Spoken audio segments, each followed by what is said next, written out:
यो रेडियो नेपाल हो। अब हरिशरण लामिछानेबाट समाचार सुन्नुहोस्। सबभन्दा पहिले यस प्रसारणका मुख्य समाचार।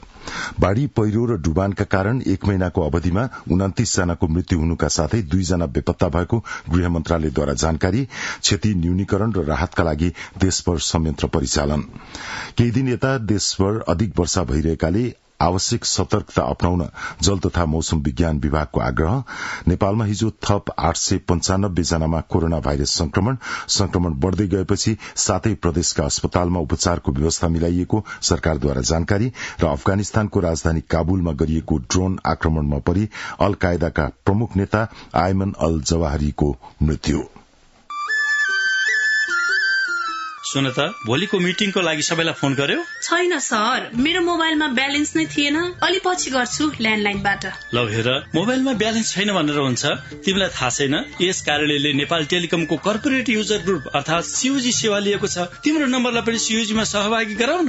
अनि सर, मेरो त प्रिपेड नम्बर हो नि। अहिले नेपाल टेलिकमले प्रिपेड र पोस्टपेड दुवै फोनमा सीयूजी सेवा लागू गरिसकेको छ। सीयूजीमा आबद्ध भएपछि हाम्रो कर्मचारीहरू बीच निशुल्क र नेपाल टेलिकमको नेटवर्कमा सस्तो दरमा फोन तथा एसएमएस गर्न र डाटा चलाउन पाइन्छ नि। तिमीलाई थप जानकारी चाहिएमा नेपाल टेलिकमको वेबसाइट www.ntc.net.np मा हेर न। नेपाल टेलिकम, राष्ट्रको संचार।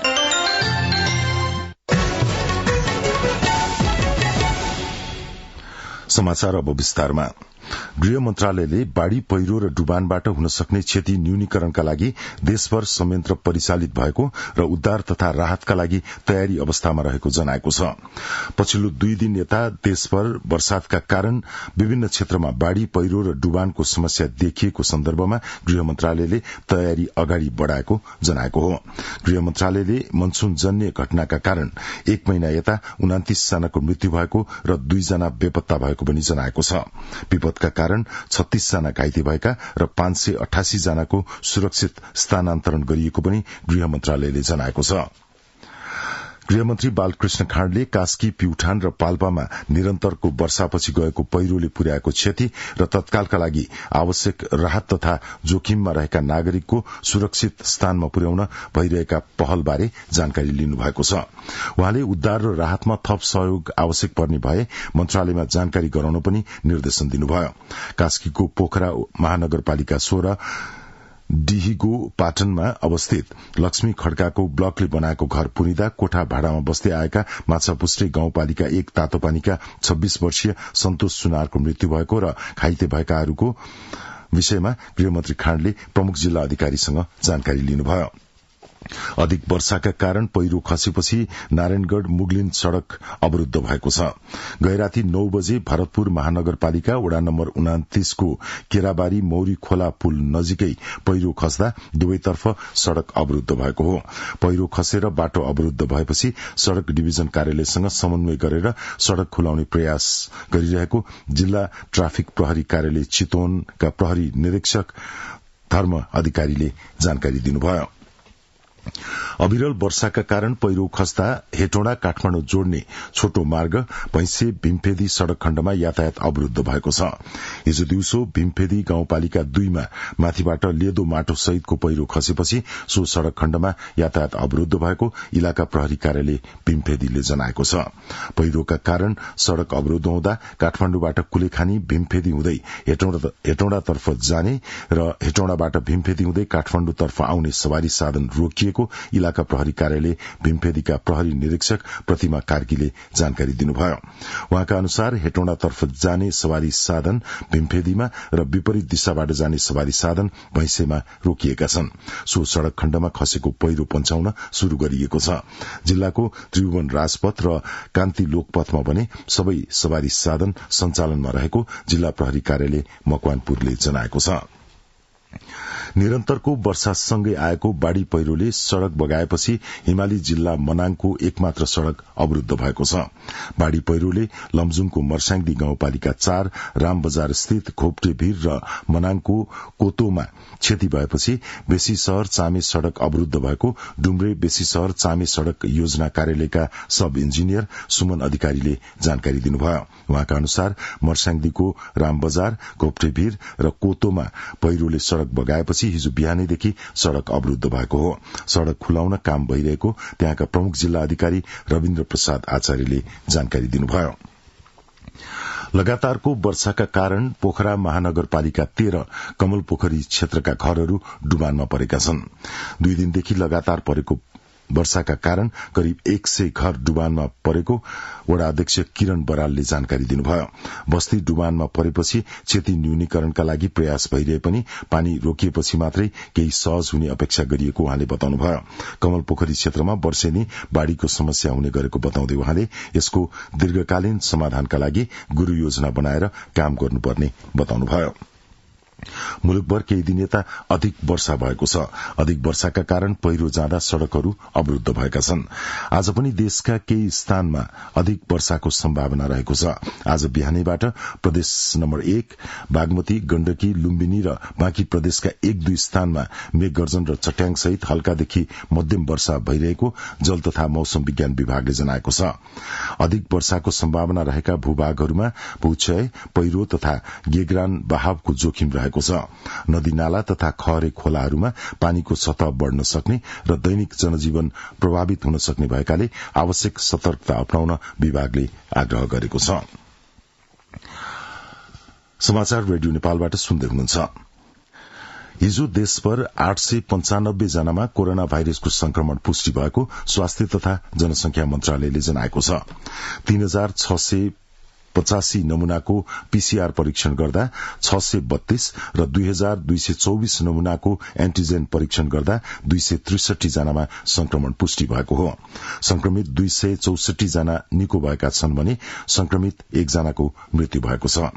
यस्तै हिजो 33176 जनाले कोरोना विरूद्धको खोप लगाएको मन्त्रालयले जानकारी दिएको छ। स्वास्थ्य तथा जनसंख्या मन्त्रालयले कोरोना भाइरसको संक्रमण बढ़दै गएपछि 7वटै प्रदेशका अस्पतालमा उपचारको व्यवस्था गरेको छ।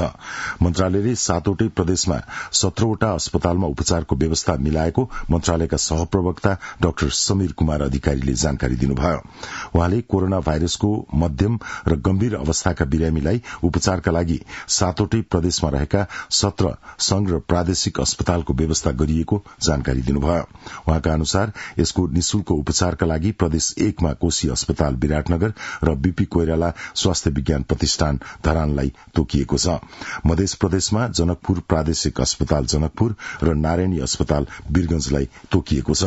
यसैगरी बागमती प्रदेशमा शुक्रराज ट्रपिकल तथा सरुवा रोग अस्पताल टेकु, भरतपुर अस्पताल चितवन, वीर अस्पताल काठमाडौँ, त्रिभुवन विश्वविद्यालय शिक्षण अस्पताल महाराजगंज र पाटन स्वास्थ्य विज्ञान प्रतिष्ठान लगनखेललाई तोकिएको छ।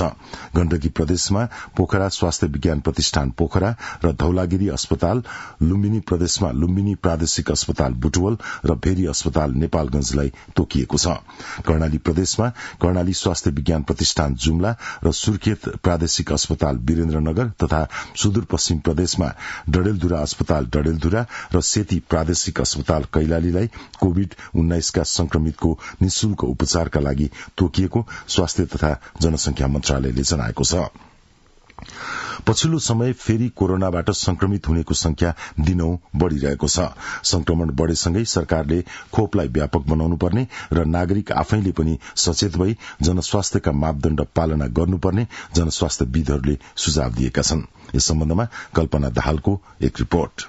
गत असार 1 गते 25 जनामा कोरोना संक्रमण पुष्टि भएकोमा साउन 2 गतेसम्म आउँदा बढ़ेर 456 पुग्यो। साउनको 15 गते कोरोनाबाट संक्रमित हुनेको संख्या 620 पुगेसँगै जनस्वास्थ्यविद डाक्टर बाबुराम मरासिनीले छिमेकी देशहरूमा कोरोना संक्रमण बढ़ेसँगै नेपालमा पनि बढ़ने गरेको बताउनुभयो। नेपालको मात्रै संक्रमणको स्थितिले यसको निर्धारण गर्दैन। भारतमा धेरै बढ्यो भने नेपालमा अहिलेको भन्दा चाहिँ धेरै गुणा बढ्छ। भारतमा नियन्त्रणतिर गयो भने चाहिँ हाम्रोमा पनि नियन्त्रणतर्फ जान्छ। डाक्टर मरासिनीले अहिले कोरोना विरूद्धको खोप लगाएकालाई सामान्य लक्षण देखिएको र एक मात्र पनि खोप नलगाएकालाई कड़ा लक्षण देखिएको बताउनुभयो। डाक्टर मरासिनीले पछिल्लो समय संक्रमित भएर आईसीयूमा उपचार गराइरहेका धेरै जसोले एउटा पनि खोप नलगाएको जानकारी दिनुभयो। उहाँले सरकारले ल्याएको खोप खेर जान नदिन अझैसम्म एउटा पनि खोप नलगाएकाहरूलाई तीव्र दरमा खोप लगाउने अभियान चलाउनु पर्ने सुझाव दिनुहुन्छ। सरकारको मुख्य कामै जनताको जीव ज्यान जोगाउने हो। अनावश्यक रूपमा खोप चाहिँ डेट एक्सपायर भएको पनि सुनिएको छ, कतै लगाएकै छैन। डेट एक्सपायर हुनु यो राम्रो होइन। नेपालभित्र भित्रीको खोप त्यतिको रूपमा चाहिँ सदुपयोग हुनु पर्यो। त्यसलाई चाहिँ अनि त्यो डेट एक्सपायर गराउने मान्छे यता चाहिँ खोप नपाउने काम चाहिँ हुनु राम्रो भएन। सरकारले चाहिँ मान्छे धेरै बिरामी हो भने अब कहाँ राख्ने, अस्पतालको शैय्याहरू, आइसियूहरू के कस्तो छ, अक्सिजनको स्थिति के छ, औषधिको स्थिति के छ, जनशक्तिको स्थिति के छ भनेर लेखाजोखा गरेर त्यही अनुसारको बन्दोबस्त चाहिँ मिलाउनु पर्यो। कोरोना संक्रमण दर स्थिर हुँदा कोरोनाबाट मृत्यु हुनेको संख्या शून्य भए पनि अहिले दिनहुँ 1-2 जना संक्रमितको मृत्यु हुन थालेको छ। स्वास्थ्य तथा जनसंख्या मन्त्रालयको तथ्याङ्क अनुसार हालसम्म कोरोना संक्रमणबाट मृत्यु हुनेको संख्या 11,967 पुगेको छ। सरकारले बेलैमा नागरिकलाई कोरोना विरूद्धको सबै मात्रा खोप लगाई सुरक्षित गर्नुपर्ने र नागरिक स्वयंले पनि जनस्वास्थ्य सम्बन्धी कर्तव्य पालना गरी जीवन बचाउनु अहिलेको यथार्थ हो। कल्पना दाहाल, रेडियो नेपाल, काठमाडौँ। कोरोनाबाट संक्रमित हुनेहरूको संख्या दिनौं बढ़िरहेको सन्दर्भमा यो थियो हाम्रा संवाददाता कल्पना दाहालको रिपोर्ट। संस्कृति, पर्यटन तथा नागरिक उड्डयन मन्त्री जीवनराम श्रेष्ठले बुद्धकालीन कपिलवस्तुको राजधानी तिलोराकोटलाई जतिसक्दो छिटो विश्व सम्पदा सूचीमा सूचीकृत गर्न प्रयास गरिने बताउनु भएको छ। सोमबार तिलोराकोटको अवलोकन गर्न पुग्नुभएका मन्त्री श्रेष्ठले तिलोराकोटको सम्वर्धन र संरक्षणका लागि सरकारले कुनै कसुर बाँकी नराख्ने बताउनुभयो। भगवान गौतम बुद्धले बाल्यकाल बिताएको र 2500 वर्ष अघिको गणराज्य तिलोराकोट पुरातात्विक दृष्टिकोणबाट विश्वकै महत्वपूर्ण स्थल भएको मन्त्री श्रेष्ठले बताउनुभयो। महिला, बालबालिका तथा ज्येष्ठ नागरिक मन्त्री उमा रेग्मीले वैदेशिक रोजगारीका नाममा हुने मानव बेचबिखनको समस्या सरकारका लागि चुनौती भएको बताउनु भएको छ। प्रतिनिधि सभाको कानून, न्याय तथा मानवाधिकार समितिको हिजो सिंहदरबारमा बसेको बैठकमा मन्त्री रेग्मीले मानव बेचबिखन गम्भीर अपराध भएकाले सबैको साझा पहलमा मात्र यस प्रकारको समस्या समाधान गर्न सकिनेमा जोड़ दिनुभयो। सरकारले विभिन्न स्वरूपमा हुने गरेको मानव बेचबिखनमा संलग्नलाई कड़ा कार्यवाही गर्न र पीड़ितको संरक्षण गर्न मानव बेचबिखन नियमावली 2064 लाई संशोधन गर्न लागेको मन्त्री रेग्मीले बैठकमा जानकारी गराउनुभयो। बैठकमा चेलीबेटी बेचबिखन विरूद्धको अभियानकर्मी चरीमाया तामाङले महिलाहरू भारतमा मात्रै नभई वैदेशिक रोजगारीका नाममा विश्वका विभिन्न देशमा पुर्याइने संख्या बढ़दै गएकाले सरकारले विशेष ध्यान दिनुपर्नेमा जोड़ दिनुभयो। प्रमुख प्रतिपक्षी दल नेकपा एमालेका अध्यक्ष केपी शर्मा ओलीले लिपुलेक, लिम्पियाधुरा र कालापानी नेपालको नक्सामा समाहित गरे बापत आफू प्रधानमन्त्रीबाट हट्नु परेको बताउनु भएको छ। डाक्टर द्वारिकानाथ ढुंगेलद्वारा लिखित पुस्तक चक्रव्यूहमा नेपालको जलस्रोत को लोकार्पण गर्नुहुँदै अध्यक्ष ओलीले सो भूभाग नेपालको हो भन्ने कुरामा विवाद नभएकाले आफूले त्यसलाई नेपालको नक्सामा सामेल गरेको, जसका कारण आफू प्रधानमन्त्री पदबाट हट्नु परेको बताउनु भएको हो। उहाँले सत्तामुखी भएर राष्ट्रिय हितलाई तिलाञ्जली नदिन पनि सत्तारूढ़ दलहरूलाई सचेत गराउनुभयो। अध्यक्ष ओलीले महाकाली सन्धिमा कमजोरी हुनुका साथै तल्लो शारदा नहरलाई पानी नछुट्याउनु पनि कमजोरी भएको बताउनुभयो। अध्यक्ष ओलीले 2026 सालमा दक्षिणी छिमेकीको 17वटा सैन्य पोस्टहरू उत्तरी सिमानामा राख्ने, मातृका प्रसाद कोइरालाको प्रधानमन्त्रीत्व कालमा भएको सम्झौता हटाउने काम गरे बापत तत्कालीन प्रधानमन्त्री कीर्तिनिधि विष्टले पनि आफूले जस्तै प्रधानमन्त्री पद गुमाउनु परेको स्मरण गर्नुभयो। ओलीले एमसीसी सम्झौतालाई राष्ट्रिय बहसमा लैजानका लागि आफूले संसदमा पेश गरे पनि त्यसलाई अनर्थ लगाइएको भन्दै गुनासो गर्नुभयो। नेकपा एमालेका महासचिव शंकर पोखरेलले जनसरोकारका विषयमा आफ्नो पार्टीले अगुवाई गर्ने बताउनु भएको छ। काठमाडौँमा हिजो पार्टीले आयोजना गरेको सरकार विरोधी प्रदर्शन कार्यक्रमलाई सम्बोधन गर्दै महासचिव पोखरेलले जनताको सवाललाई उठाउने जिम्मेवारी एमालेको काँधमा आएको र अब महँगी, भ्रष्टाचार र राष्ट्रिय हित विरूद्ध जनता सड़कमा आउनुपर्ने बताउनुभयो। एमालेले भ्रष्टाचार र महँगी विरूद्ध हिजो देशभर प्रदर्शन गरेको हो। मध्य प्रदेश सरकारले जनकपुर धाममा संचालित उद्योग, वाणिज्य तथा हित संरक्षण निर्देशनालय खारेज गर्ने निर्णय गरेको छ। मध्य प्रदेश सरकारको मन्त्री परिषदको हिजो बसेको बैठकले निर्देशनालय खारेज गर्ने निर्णय गरेको प्रदेश सरकारका प्रवक्ता तथा अर्थमन्त्री शैलेन्द्र प्रसाद शाहले जानकारी दिनुभयो। यस्तै बैठकले पर्साको वीरगंजमा उद्योग विभाग स्थापना गर्ने र सिराहाको लाहान, धनुषाको जनकपुर धाम तथा पर्साको वीरगंजमा एक-एकवटा गरी 3वटा पर्यटन विकास कार्यालय स्थापना गर्ने निर्णय गरेको मन्त्री शाहले बताउनुभयो। प्रदेश सरकारले आर्थिक वर्ष 2079-80 को नीति तथा कार्यक्रम मार्फत पर्यटन प्रवर्धन गर्ने उद्देश्यले पर्यटन विकास कार्यालय स्थापना गर्ने घोषणा गरेको थियो। प्रत्येक वर्ष श्रावण शुक्ल पञ्चमीका दिन मनाइने नाग पञ्चमी पर्व आज परम्परा अनुसार नागको पूजा अर्चना गरी घरका मूल ढोकामा टाँसेर मनाइँदैछ। यसरी नागको तस्विर टाँस्दा वर्षभर घरमा नाग, सर्प र बिच्छी लगायतका जीवले दुःख नदिनुका साथै अग्नि, मेघ र चट्याङको भयबाट पनि बच्न सकिन्छ भन्ने धार्मिक विश्वास रहेको नेपाल पञ्चाङ्ग निर्णायक समितिका पूर्व अध्यक्ष एवं धर्मशास्त्रविद प्राध्यापक डाक्टर रामचन्द्र गौतमले जानकारी दिनुभयो। नाग पूजाको प्रचलन वैदिक कालदेखि नै शुरू भएको हो। वैदिक मान्यता अनुसार नागलाई सर्पको राजा मानिन्छ। नाग रिसाए भने पानीको अभाव हुने भएकाले पानीका लागि पनि नागलाई खुशी पार्न पूजा गर्ने परम्परा बसेको हो। वराह पुराणमा उल्लेख भए अनुसार श्रावण शुक्ल पञ्चमीमा नागराजसँग ब्रह्माको संवाद भएकाले पनि आजको दिन नाग पूजाका लागि प्रसिद्ध मानिन्छ। आज काठमाण्डुको नाग पोखरी र तौडह, भक्तपुरको सिद्धि पोखरी लगायत देशका नागदह, कुण्ड र नाग स्थानमा विशेष रूपमा पूजा आजा गरी नागको सम्मानका साथ गाईको दूध, अक्षता, दुबो, खीर र रोटी लगायतका परिकार प्रसाद चढ़ाउने गरिन्छ। महोत्तरीको मटिहानी नगरपालिका 7 मा अवस्थित प्रसिद्ध लक्ष्मी नारायण मठमा परम्परागत रूपमा मनाइँदै आएको पौराणिक झुलनोत्सव पर्व शुरू भएको छ। आउँदो पूर्णिमासम्म मनाइने सो झुलनोत्सवको अवसरमा लक्ष्मीनारायण मठ मटिहानीबाट प्रत्येक दिन साँझपख कलात्मक पालकीमा बाजा गाजाका साथ भगवान राम सीताको मूर्ति राखी भजन कीर्तन गर्दै चूल्हा घरमा लगिन्छ भन्ने अबेर रातिसम्म चूल्हा चुलाइन्छ। महोत्तरीको लक्ष्मीनारायण मठ, धनुषाको जनकपुर धाम स्थित राम मन्दिर र जानकी मन्दिर, सर्लाही, सिराहा, सप्तरी र भारतको तिरहुत क्षेत्र बिहारका विभिन्न मठ मन्दिरमा चूल्हा पर्व धूमधामका साथ मनाउने परम्परा रहेको छ। काठमाण्डुको तारकेश्वर नगरपालिका 2 काभ्रेस्थलीमा एकै परिवारका 4 जना मृत अवस्थामा फेला परेका छन्। काभ्रेस्थलीको पदमसालमा घर बनाएर बसेका गोर्खा भीमसेन थापा गाउँपालिका 6 का 41 वर्षीय दिनेश पाण्डे, उनकी श्रीमती 39 वर्षीय सुनिता, 13 वर्षीय छोरी र 8 वर्षको छोरा मृत फेला परेका हुन्। नगरपालिका प्रमुख कृष्णहरि महर्जनले घरमूली पाण्डेले परिवारको हत्या गरेर आफूले पनि आत्महत्या गरेको प्रारम्भिक अनुसन्धानमा खुलेको जानकारी दिनुभयो।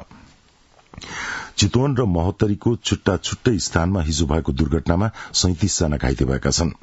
नारायणगढ़बाट धादिङ जाँदै गरेको बस नारायणगढ़ मुगलिन सड़क खण्डको भरतपुर महानगरपालिका 29 फोर्लेमा माइक्रो बस दुर्घटना हुँदा मुक्तिनाथ बैंक धादिङमा कार्यरत 18 जना कर्मचारी घाइते भएका छन्। दुर्घटनामा एक महिलाको अवस्था गम्भीर रहेको प्रहरीले जनाएको छ। यस्तै महोत्तरीको बर्दिवासमा बोलबम तीर्थालु बोकेको सवारी फरक 2 स्थानमा दुर्घटना हुँदा 19 जना घाइते भएको जिल्ला प्रहरी कार्यालय महोत्तरीले जनाएको छ। प्रकाश मानव अधिकार पुरस्कार 2078 राजुराम भुललाई प्रदान गरिएको छ। 28औं प्रकाश स्मृति दिवसका अवसरमा अनौपचारिक क्षेत्र सेवा केन्द्र इन्सेकले काठमाण्डुमा आयोजना गरेको 28औं प्रकाश मानव अधिकार पुरस्कार वितरण समारोहमा भुललाई उक्त पुरस्कार प्रदान गरिएको हो।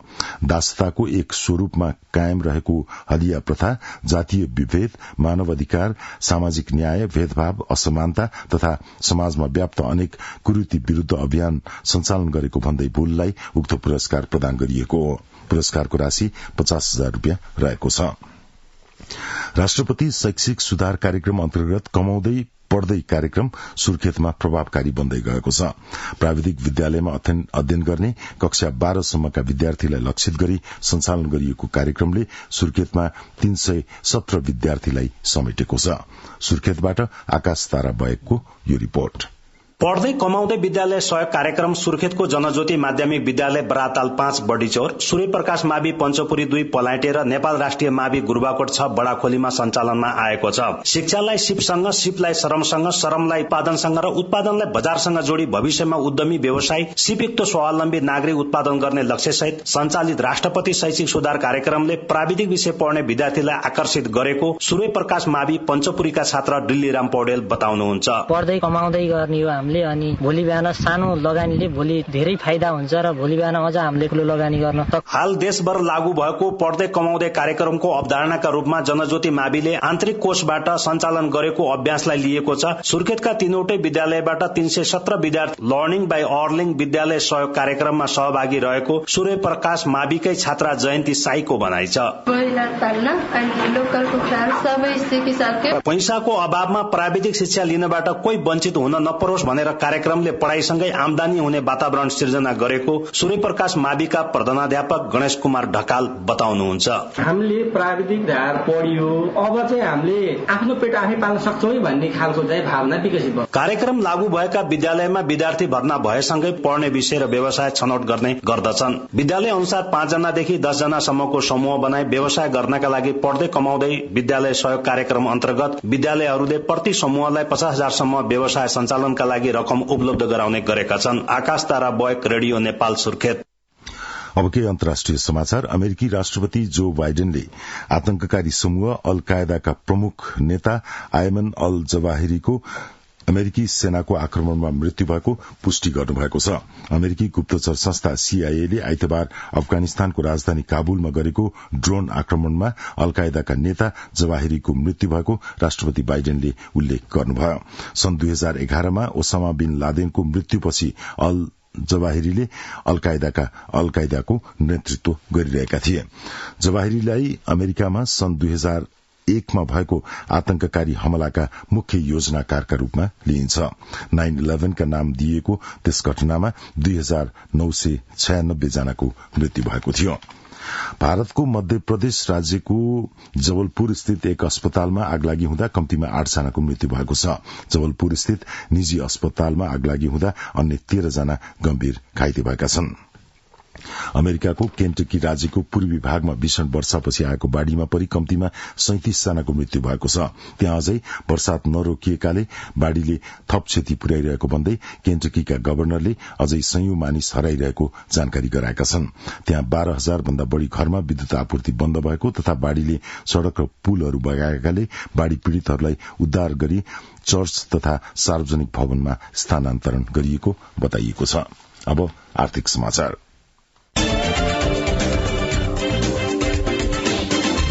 सरकारले देशका 2 स्थानहरूमा जडीबुटी प्रशोधन केन्द्र निर्माणका लागि छलफल अघि बढाएको छ। उद्योग वाणिज्य तथा आपूर्ति मन्त्री दिलेन्द्र प्रसाद बडुको नेतृत्वमा सोमबार उद्योग वाणिज्य तथा आपूर्ति मन्त्रालयमा जडीबुटी प्रशोधन केन्द्र निर्माणका सम्बन्धमा छलफल भएको हो। छलफलमा सुदूरपश्चिम तथा कर्णाली प्रदेशका उद्योगी व्यवसायीहरूले जडीबुटी प्रशोधन केन्द्र निर्माण प्रक्रियालाई शीघ्र अघि बढाउन आग्रह गर्नुभयो। सरकारले चालू आर्थिक वर्षको बजेट मार्फत जडीबुटी प्रशोधन केन्द्र स्थापना गर्न बजेट समेत विनियोजन गरेको छ। मन्त्रालयले पहिलो चरणमा सुदूरपश्चिम प्रदेशको अत्तरिया र कर्णाली प्रदेशको सुर्खेतमा जडीबुटी प्रशोधन केन्द्र स्थापना गर्ने गरी छलफल अघि बढाएको हो। श्रम, रोजगार तथा सामाजिक सुरक्षा मन्त्री शेरबहादुर कुँवरले स्वदेशमा नै रोजगारीको वातावरण बनाउनु पर्ने बताउनु भएको छ।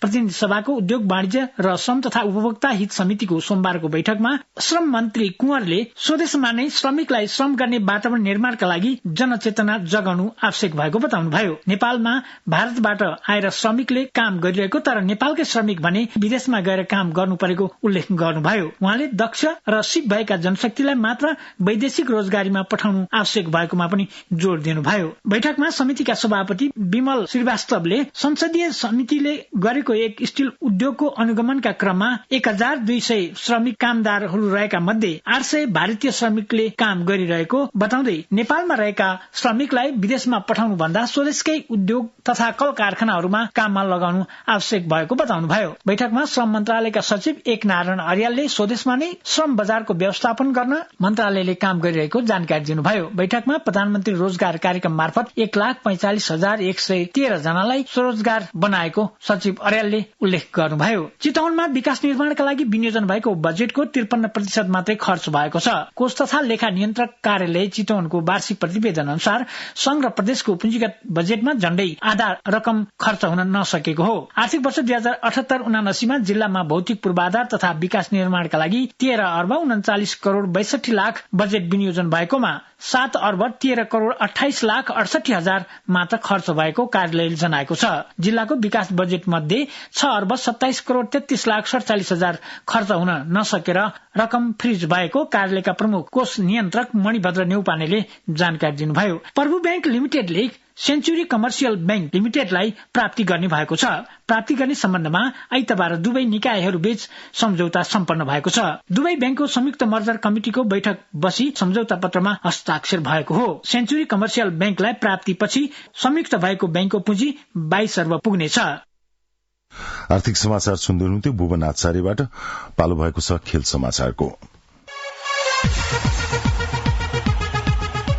नेपाली राष्ट्रिय U20 फुटबल टोलीका मुख्य प्रशिक्षक मेघराज केसीले भारत विरूद्धको लज्जास्पद हारमा आफ्नो गल्ती रहेको बताउनु भएको छ। भुवनेश्वरमा जारी साफ U20 च्याम्पियनशिप अन्तर्गत आइतबार नेपालले भारतसँग 8-0 को हार बेहोरेको थियो। हारपछि सामाजिक सञ्जाल फेसबुकबाट केसीले हारमा आफ्नो गल्ती रहेको जानकारी गराउँदै खेलाडी र एन्फालाई दोष नदिन समेत आग्रह गर्नुभयो। मुख्य प्रशिक्षक केसीले अबको खेलमा राम्रो गर्न नसके राजीनामा दिने जानकारी गराउनुभयो। अब नेपालले अन्तिम खेलमा मंगलबार बंगलादेशसँग खेल्नेछ। फाइनल पुग्न नेपालले बंगलादेशलाई हराए मात्र पुग्दैन, भारतले मालदिवसँग हार वा अंक बाँड्नु पर्नेछ। एएफसी महिला एसियन कप 2026 आयोजना गर्नका लागि 4 राष्ट्रले दाबी पेश गरेका छन्। एसियन फुटबल कन्फेडरेशन एएफसीले सोमबार महिला एसियन कप आयोजनाका लागि 4 राष्ट्रको दाबी परेको जनाएको छ।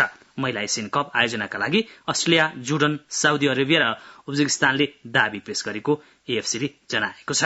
एएफसीले बोलपत्रको प्रक्रिया पूरा गरेर आगामी 2023 मा आयोजक राष्ट्र घोषणा गरिने जनाएको छ। 2026 को महिला एसिया कपमा 12 टोलीले सहभागिता जनाउनेछन्।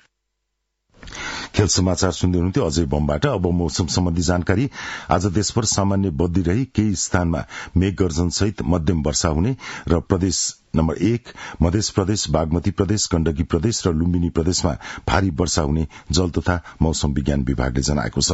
गत 24 घण्टामा काठमाडौँ उपत्यकामा रेकर्ड गरिएको अधिकतम तापक्रम 26.5 डिग्री सेल्सियस, न्यूनतम 20.8 डिग्री सेल्सियस, वर्षा 15 मिलिमिटर, सापेक्षिक आर्द्रता 96%। आज दिउँसो काठमाडौँ उपत्यकाको अधिकतम तापक्रम 24 देखि 26 डिग्री सेल्सियसका बीच रहने अनुमान गरिएको छ।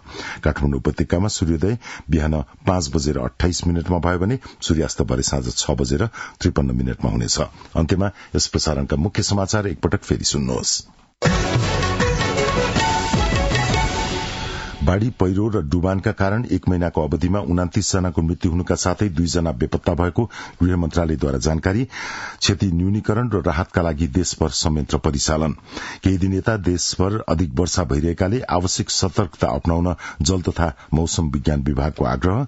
नेपालमा हिजो थप 895 जनामा कोरोना भाइरस संक्रमण बढ़दै गएपछि 7 प्रदेशका अस्पतालमा उपचारको व्यवस्था मिलाइएको सरकारद्वारा जानकारी। र अफगानिस्तानको राजधानी काबुलमा गरिएको ड्रोन आक्रमणमा परि अल कायदाका प्रमुख नेता आयमन अल जवाहरीको मृत्यु। यसका साथै 7 बजेको समाचार यति नै। रेडियो नेपाल सुन्दै गर्नुहोला। हवस् त, नमस्ते।